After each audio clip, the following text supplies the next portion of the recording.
every year on my birthday, which is August 27th, 1967, I get a phone call from my dad, right? Every year I get this call. And as soon as I see it's my dad, I just let him tell the story because he loves to do it. But he calls and he says, Jimmy, whatever year I am, 49 years ago today, I was up to bat for the Los Angeles Dodgers. Got called into pinch hit in the fifth inning as the pitcher was getting roughed up a little bit. I went and I hit a rocket to the left fielder right at him, and he caught it. And as soon as I got to first base, I turned around and ran back into the dugout. Walter Austin said, hey, go get dressed, son, and go watch your son get born. So he and my grandpa hopped in the car and drove out to Fullerton, California, where I was born at a little after 5 o'clock on a Sunday day game. And literally was born into baseball. And so the stories that you'll be hearing on the rest of this audio are stories that came from my life.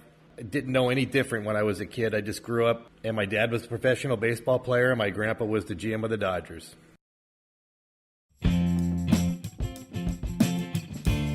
So one of the coolest things about growing up when you're born into baseball like I was, I had sort of special privileges and special perks, especially for the Dodgers at Dodger Stadium. My grandpa was the GM of the Dodgers at the time, and he had his own box. And back then there were only two boxes. There was the O'Malley box for the owner, and then there was my grandpa's box, and then the rest of it was the press boxes. It was really neat, and they served us food. I remember eating prime rib, and I remember eating Haagen-Dazs ice cream. It was quite neat. My grandpa also, it was kind of a situation where there was 5 chairs in the front row, and then a little bit higher behind him, there was another 5 chairs, so we could fit about 10 people in that box. And you name the celebrity that liked baseball, they were there. And I remember my uncle and Rob Reiner getting into an argument over baseball at a game one day. But I think the coolest thing about that box, of all of the things that happened over the years, was if you were sitting in the front right seat in the front row, Vin Scully was right next to you behind a wall. There was a wall there between my grandpa's box and the press box.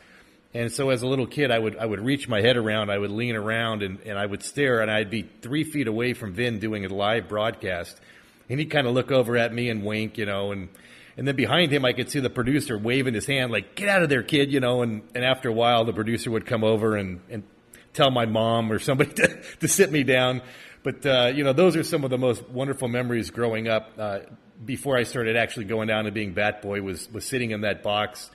And listening to Vince Scully, and it was such a tough, maybe I'm the only one, I think a lot of us got emotional hearing his last call, but what a great career, what a great legend of Vince Scully. And I happened to run into him a little bit before his retirement, and amazingly to me, he remembered my career, my pro career, my college career. He told me even that my grandpa and him were roommates in the 50s and 60s before the Dodgers opened up their budgets a little bit.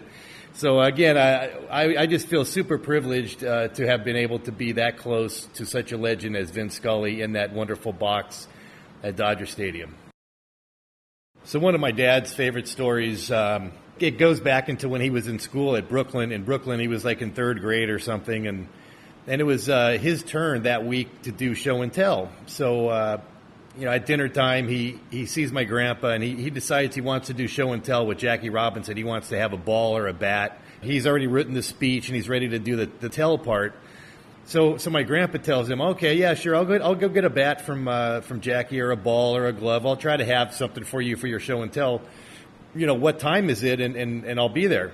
So my dad gives him the instructions on the time and et cetera. So my dad's up in front of the class at that time, a couple of days later, and he's delivering this tell part of the show and tell. In the corner of his eye, he sees my grandpa outside of the classroom.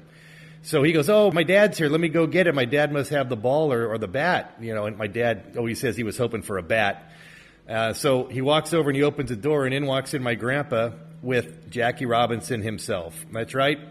Pretty cool. Jackie actually came out for the day when he heard my grandpa ask him for something. He said, hey, Al, what if I just come down myself? And that's exactly what he did. And he signed autographs. And, of course, my dad likes to say he was the big man on campus for the next couple of years. I like to think about that as that's a perfect example of the friendship that Jackie and my grandpa had. And certainly I think if Jackie were alive in 1987 when my grandpa had his infamous Nightline interview, I think Jackie would have been there, defending my grandpa's character. But to me, that's just a great example of the friendship and camaraderie that my grandpa and Jackie Robinson had.